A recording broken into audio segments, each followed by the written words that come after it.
Hello, my friend. Take a moment and picture this, a quiet courtyard at dawn, stone walls rising around you, and one woman standing tall with nothing but her dignity and a single, quiet word on her lips. That word was nos, and it would echo across an entire kingdom, reshape a nation's faith, and leave a legacy that still touches our world today. Stay with me, because this is more than a tale from the past. It's a story about courage, about knowing your worth, and about how one person's stand can plant seeds that bloom long after they're gone. Imagine stepping back into England in the early 1500s. Life moved to the rhythm of kings and courts, where power was everything and women often found their voices silenced. Into this world came a young girl named Anne Boleyn, born around 1501 into a family that was clever, ambitious, and determined to rise. Her father, Sir Thomas Boleyn, served as a diplomat, navigating the tricky waters of royal alliances.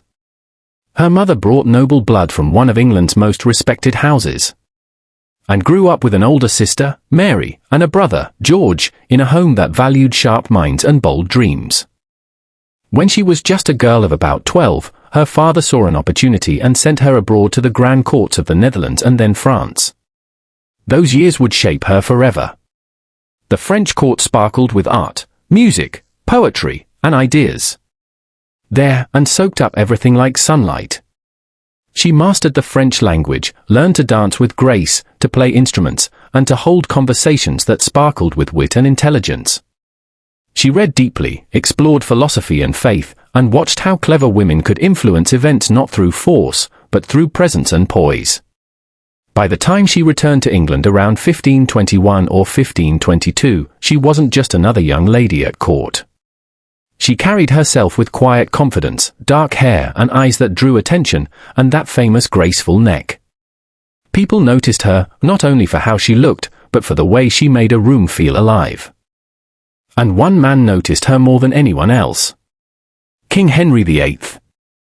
Picture him, a towering figure with red hair and boundless energy, a king who loved hunting, jousting, composing music, and debating big ideas. In his younger years, he was the picture of vitality, charming one moment, commanding the next. He already had a wife, Catherine of Aragon, a respected Spanish princess who had stood by him for nearly 20 years. Their marriage had brought one surviving child, a daughter named Mary. But Henry carried a heavy worry in his heart. He longed for a son to secure the throne.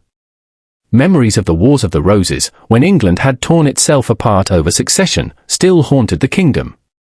In his mind, a male heir wasn't just personal, it was a duty to keep the peace. At first, Henry saw Anne, much as he had seen her sister Mary before, as someone who might join his courtly circle in a fleeting way. But Anne made a different choice. She looked at the most powerful man in England and said no. She refused to settle for anything less than respect and a true place beside him. This wasn't defiance for its own sake. It came from a deep sense of her own value.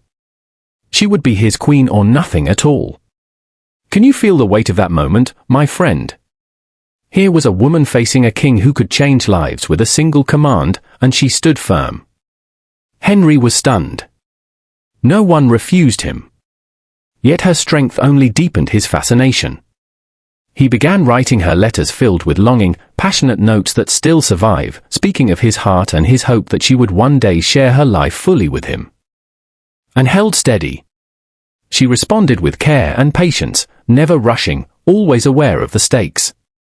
Over time, Henry's desire grew into determination. He wanted to marry her properly. But a massive obstacle stood in the way, the Pope in Rome, who held authority over such matters under the Church's laws. Henry asked, negotiated, and pleaded for years. The Pope said no, caught in the complicated politics of Europe, where powerful rulers and family ties made any decision dangerous. 6 long years passed. Pressure mounted. The kingdom watched and waited. Then came the turning point. With wise advisers at his side, especially the sharp-minded Thomas Cromwell, Henry took a bold step no English king had taken before. He broke from the Roman Catholic Church. Through acts of parliament, he declared himself the head of a new Church of England. It was a profound change, reshaping the spiritual life of an entire nation. Monasteries closed, land shifted hands, and loyalties were tested. All of this unfolded not from grand theological debate alone, but from one king's quest to build a future with the woman he had chosen. In January 1533, Henry Anne married quietly. Soon after, Anne was crowned queen in a dazzling ceremony at Westminster Abbey, dressed in gold and jewels, carrying hope for the future in her heart. She was expecting a child, and the kingdom rejoiced with them. Everyone believed this would be the long-awaited son. But on September 7, 1533, a healthy baby girl arrived. They named her Elizabeth.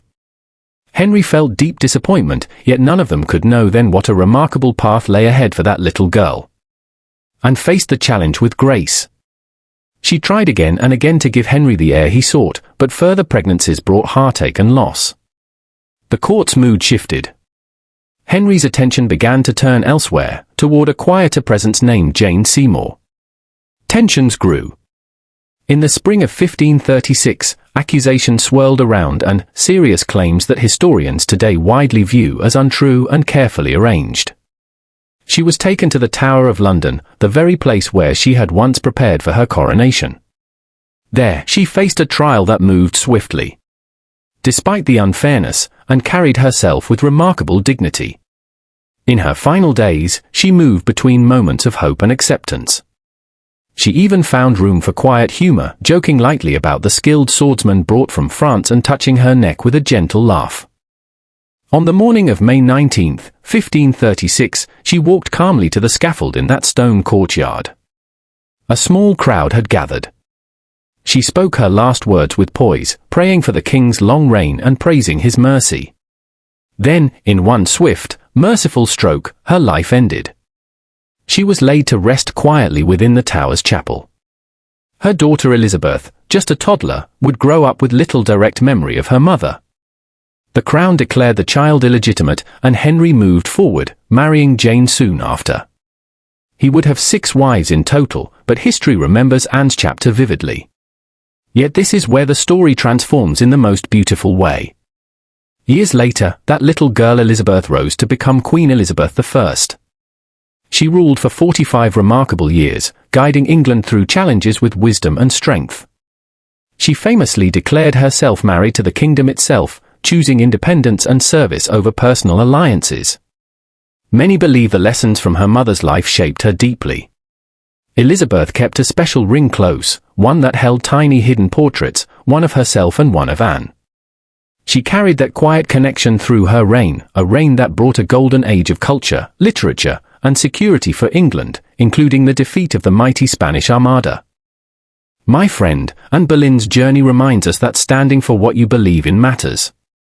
She held to her worth, helped birth a new church, and raised a daughter who would change England forever. And that brings us back to you. Learning English takes the same steady heart. Some days are hard, but you keep showing up. Keep practicing. Keep believing in yourself. Every step builds something lasting. What touched you most in her story? Share below. Thank you for watching. Take care, keep learning, and remember your voice matters. See you next time.